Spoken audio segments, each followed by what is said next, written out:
mathematicians and physicists talking about what the equations say, there must be a lot of stuff. It seems there must be a lot of stuff that you can understand by looking at the equations, and it might be impossible to put into English words.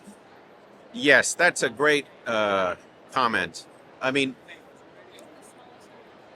yeah, the English language, or probably any written language that is used beyond mathematics, does fall short. And there's a double problem. One is that the language isn't designed to account for phenomena that nobody experiences. We make up our own words, but I don't know how helpful they are to people, the uninitiated. And also, the physics is inherently non-intuitive. So if you try to describe it in physical terms, you can't picture it, you don't get it.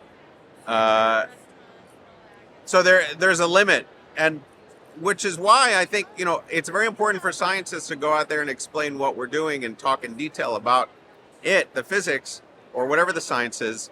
And it's very important that the public learns more math, because that happens to be the language that the universe speaks. We didn't, it wasn't our choice.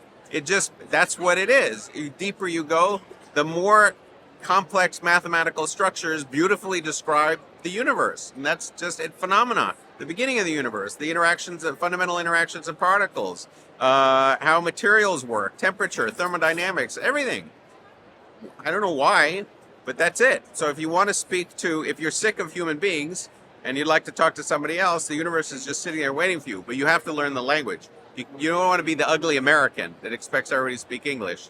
You should learn some math and then see if you can understand it.